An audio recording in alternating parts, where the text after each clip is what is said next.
What's good, guys? Prince Sports here. Just watched the Lakers versus the Atlanta Hawks. And as always, I'm a fair guy. LeBron James was on fire tonight. LeBron James lit it up tonight.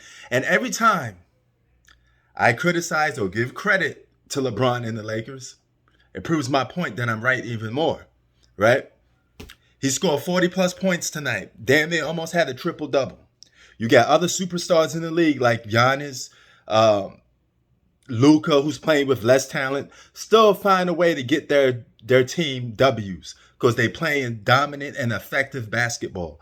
Tonight, finally, like The Rock would say, LeBron James has played efficient and effective basketball, okay? He helped put the foot on the neck of the Atlanta Hawks. Now, there's three ways of affecting a basketball game when you're being effective. One is the regular, simple, old, common way. Just bust their ass, flat out dominant, all right? And that's what LeBron James was doing, okay?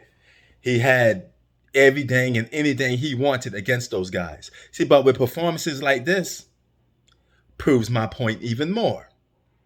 If you could put up numbers like this, you should still be able to win the game for your team because every other superstar in NBA history has done that. Keep their team above 500, no matter what talent they playing with, they still found ways to make their team a playoff contending team. Jordan did it in the 80s. Kobe Bryant did it with Spush Parker and all those other guys that he was playing with. He still led them to the postseason. He was playing with less talent. LeBron James, you're playing with more talent than those guys ever had during some of their heydays. All right? So not only are you playing at the high level that you know you could put up numbers on the board. If you're going to put numbers on the board, like Pusha T would say, then won't you do it in a way that affects the game so it can help your team win? Okay? Instead of just looking for numbers. Empty numbers on a stat sheet that don't lead to wins is just empty numbers. But when you put your foot on somebody's neck and you closing the game out, that's saying something. Okay, like Jada Kiss said, you got to break the skin off on a nigga. And that's what LeBron James did. All right, let them know who's in charge.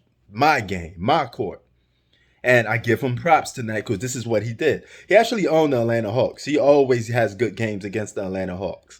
But so whenever they lose, I'm right. Whenever they win, I'm right. Because Lakers are supposed to be above 500 right now. If Dallas Mavericks are competing for a playoff spot and they got less talent than LeBron James, you should be able to be above 500. Even for the plus games Anthony Davis played, you still had a win. You should have had a winning record with Anthony Davis. Period. No excuses. I don't care what none of you slurpers have to say. None of you excuse makers, none of you nut huggers. Lakers are supposed to be a winning basketball team. I'm going to say this again. The Lakers are supposed to be a winning basketball team. They're supposed to be above 500. Period.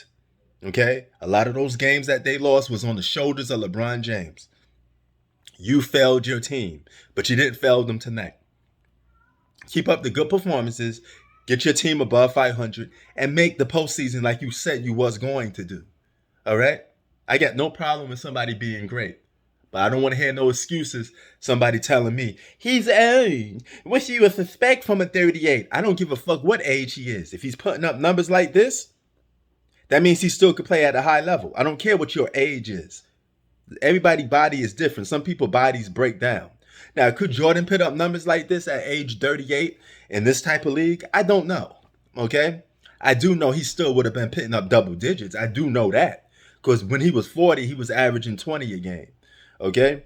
Now, he did break down faster than LeBron, only for the simple fact he gave everything his all during his prime. And that's what you're supposed to do. And that gave him them 6 championships. All right? Do all the injuries, do all the physical play that he took, all the beatings that he took.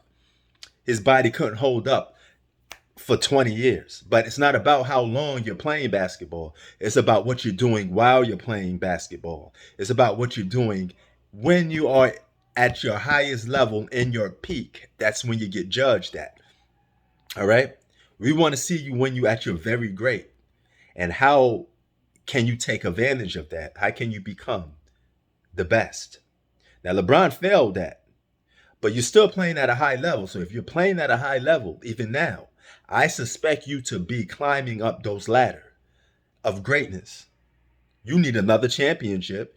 And before you need another championship, you need to lead your team to the postseason. Because if you don't lead them to the postseason this year, that'd be 2 years in a row that you didn't lead your team to the postseason.